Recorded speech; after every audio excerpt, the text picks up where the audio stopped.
I mean, the one guy that stood out, I thought, again, was Sebastian Tounekti. I mean, he looks like one hell of a find. Yeah, it really does. But again, and this is the kind of crazy situation that Celtic find themselves in at this moment in time, where they're kind of seem to be annoying their own supporters, satisfying nobody, not even their own manager. You can't help look at the difference this guy's made in 2 games, albeit, it's a small sample size. I get that, but he looks terrific.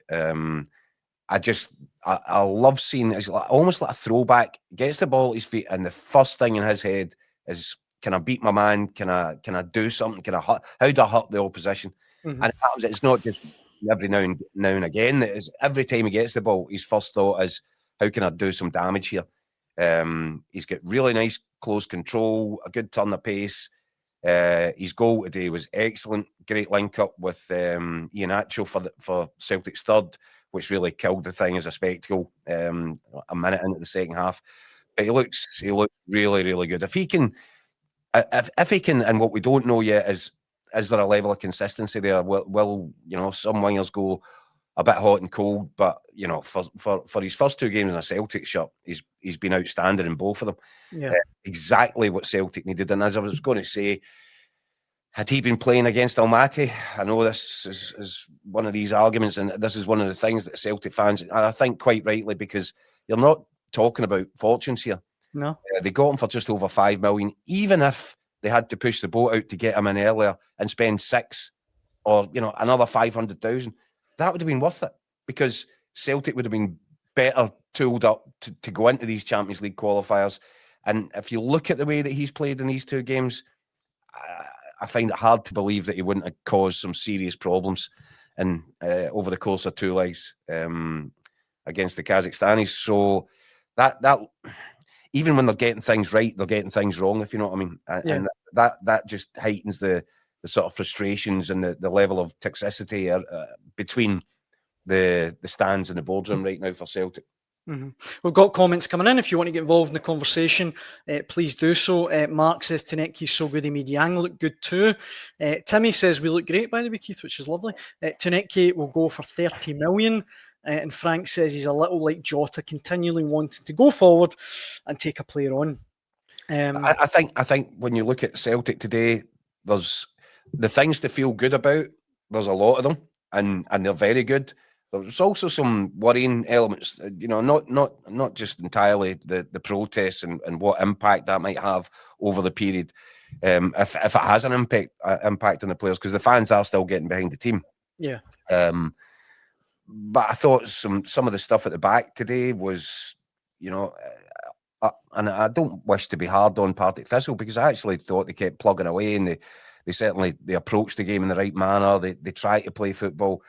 But some of the suicide squad stuff at the back that Celtic were guilty of today, in between Carter Vickers, Scales, and the goalkeeper Sinisalo, that gets punished at a higher level. And Celtic are about to step back into the European arena this midweek, obviously on Wednesday night in Belgrade. Stuff like that needs to get chucked right in the bin, because that could be really costly against a higher level of opposition. I think it's good for Celtic that Kieran Tierney gets his first 90 minutes. That shows that he's moving in the right direction. But stuff at the back, not great. I know that Nygren puts over, I think his 2 crosses lead to the 2 opening goals. I'm not sure that Celtic are getting enough out of him just now. I think he started well, but is he really contributing enough to keep Arnie Engels out the side? Don't know. So there are some issues, but I think overall, Brendan Rodgers has been talking about wanting the intensity back into his team style of play, and I thought that was the bigger picture from the game today. Straight from the first whistle, Celtic were on it. They were passing the ball forward. They were going forward with purpose and intent.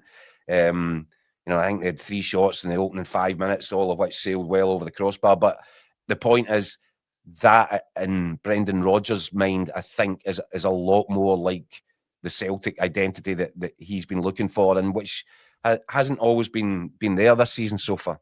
Yeah, I mean, Mark is one of a few people in the comments saying, remember how we're saying the same thing about Negren, he's fallen off a cliff.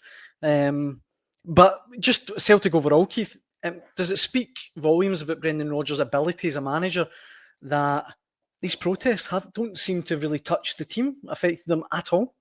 Yeah, well, he's masterful in the way that he handles it. And before you went away, Daniel, we've been talking about that big Friday press conference, what it was going to look and sound like, and it was a masterclass from him in terms of how to conduct yourself in a really difficult, tight spot. He struck all the right tones, and basically he's brought the supporters with him. And if anything, it feels as if the connection from the stands to the pitch is stronger in some weird way. Even though the supporters are venting all their fury towards the director's box, the connection with the team feels strong. And Brendan Rodgers is very skillful at managing to encourage that and foster that. And that's where they are right now. The supporters obviously aren't hiding their fury towards the guys at the top of the staircase, but they're there to back the team. They would have enjoyed aspects of that performance today. I'm sure Brendan Rodgers would have done as well. And it's a different picture across the city. So, you know, this is what I'm saying. It really is going to be really interesting to see how this resolves itself, if it resolves itself on both sides of the divide going forward, knowing that the two of them are about to come head to head at Hampden in a few weeks' time.